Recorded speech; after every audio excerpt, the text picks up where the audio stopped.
Bismillahirrahmanirrahim. Assalamualaikum warahmatullahi wabarakatuh.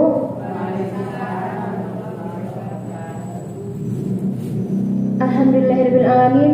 Wassalatu wassalamu ala asrofil anbiya'i wal mursalin wa ala alihi wa asbihi rasulillahi ajmain. Amma ba'du. Pertama dan utama sekali, marilah kita ucapkan puji syukur atas kehadirat Allah Subhanahu wa taala yang telah melimpahkan rahmat dan karunia-Nya kepada kita semua sehingga kita dapat mengikuti acara pengajian rutin di sore hari ini. Salawat dan salam tak lupa pula kita ucapkan kepada baginda kita, yakni Nabi besar Muhammad SAW, yang telah membawa kita dari alam kebodohan menuju dengan alam yang penuh dengan ilmu pengetahuan seperti sekarang ini. Ibu-ibu yang dirahmati Allah, sebelumnya saya ingin memperkenalkan diri dulu. Nama saya Cindy Selviani dari program studi komunikasi dan penyiaran Islam Fakultas Agama Islam Universitas Muhammadiyah Yogyakarta. Pada kesempatan ini saya ingin menyampaikan sebuah kajian yang berjudul Bersyukur kepada Allah Subhanahu wa taala.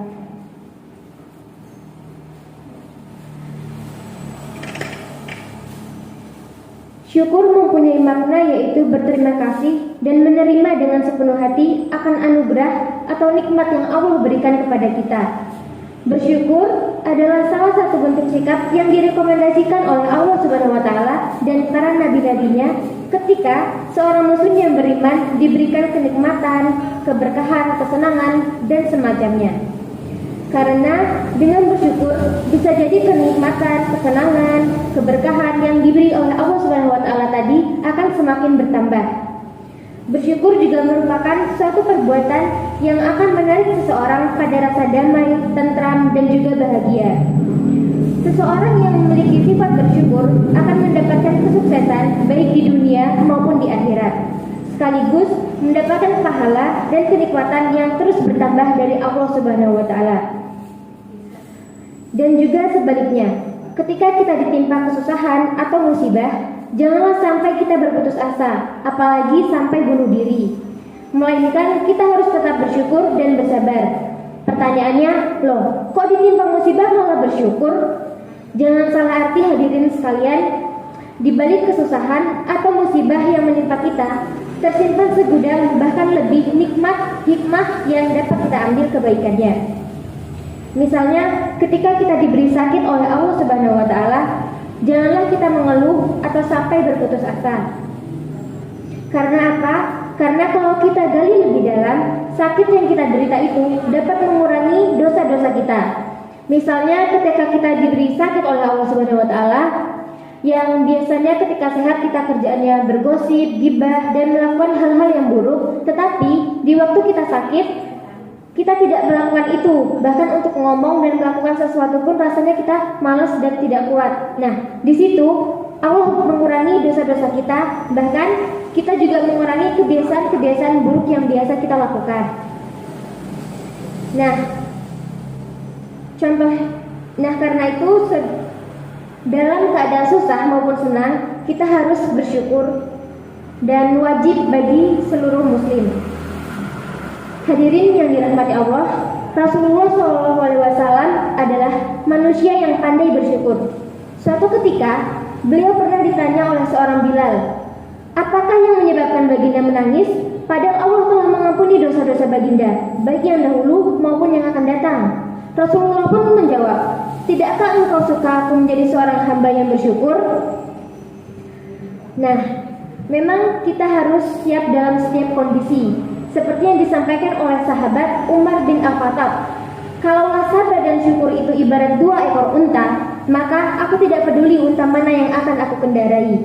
Maka dari itu, kita tidak akan bisa mengira berapa banyak nikmat yang Allah berikan kepada kita, mulai dari nikmat kesehatan, nikmat iman, nikmat yang kita sampai saat ini masih bisa berpikir, dan berbagai nikmat lainnya yang tidak bisa kita hitung satu persatu. Namun, yang menjadi permasalahannya adalah mengapa kita tidak bisa bersyukur akan semua nikmat yang Allah berikan, dan mengapa kita selalu berpikir bahwa nikmat itu hanya berupa materi dan uang. Pemikiran seperti ini sebenarnya sangatlah salah dan fatal.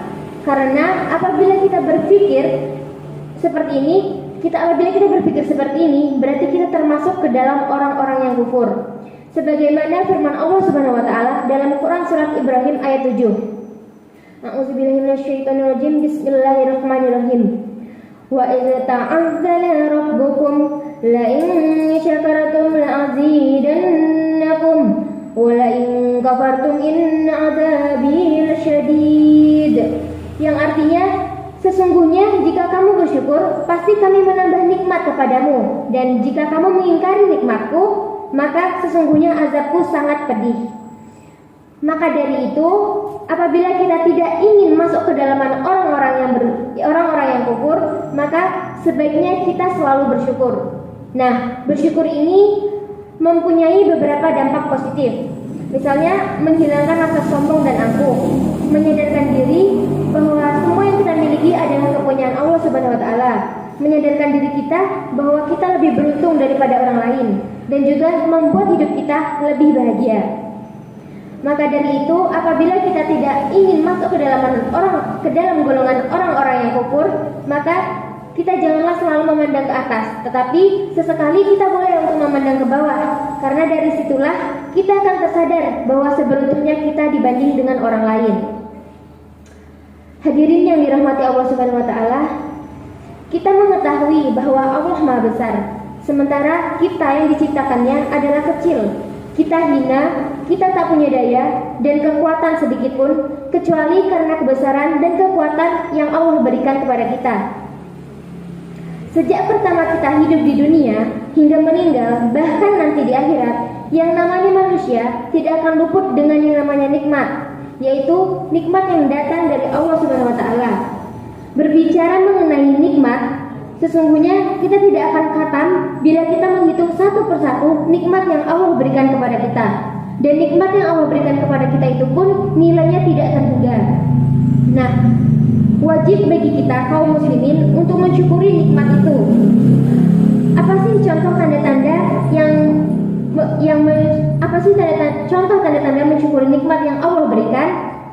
Misalnya, kita mengeluarkan ucapan-ucapan yang baik dari mulut kita, yaitu ketika kita makan dan minum, kita awali dengan membaca basmalah dan kita akhiri dengan mengucapkan hamdalah.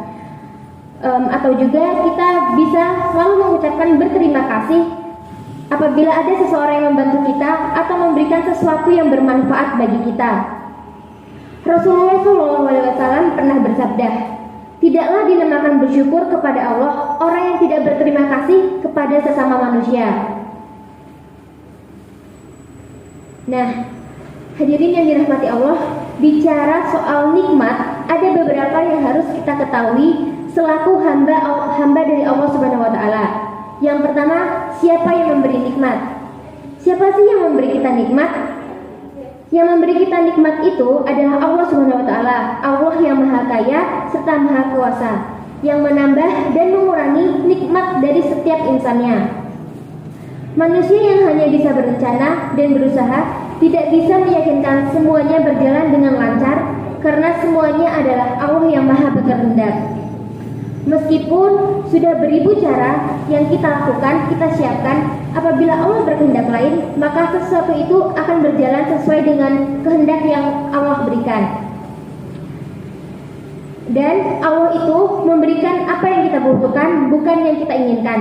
Karena pada dasarnya apa yang kita butuhkan itu lebih penting daripada apa yang kita inginkan. Dan Allah lebih mengetahui seberapa besar apa yang kita butuhkan daripada apa yang kita inginkan. Maka dari itu kita harus selalu bersyukur. Yang kedua, nikmat yang Allah berikan. Apabila kita diberi tugas untuk menghitung seberapa banyak hewan yang ada di kandang, tentu saja itu sangat mudah. Tetapi coba kita bayangkan apabila kita disuruh menghitung seberapa banyak nikmat yang Allah berikan kepada kita. Mustahil rasanya semua itu terhitung. Meskipun manusia menciptakan alat yang super canggih, teknologi yang luar biasa, tidak mungkin bisa menghitung nikmat yang Allah berikan kepada kita. Apa sih contoh nikmat yang Allah berikan kepada kita? Yang bisa kita rasakan pada saat ini, contoh nikmat itu adalah bernafas. Nah, bernafas adalah salah satu nikmat yang bisa kita rasakan setiap hari, setiap menit, bahkan setiap detik. Dan apabila kita tidak bernafas, maka kita tidak bisa hidup di dunia ini. Nah, kalau kita hitung seberapa banyak sih udara yang kita hirup setiap harinya, maka itu tidak akan mungkin bisa kita hitung. Maka dari itu, nikmat Allah mana lagi yang akan kita dustai. Kemudian yang terakhir, orang yang menerima nikmat. Siapa sih orang yang menerima nikmat? Tentu seluruh manusia yang hidup di dunia ini akan menerima nikmat dari Allah Subhanahu wa taala. Nikmat yang tiada tara dan harus disyukuri sebagai makhluk yang menerima, dan sebagai makhluk yang menerima, kita harus mensyukuri nikmat itu.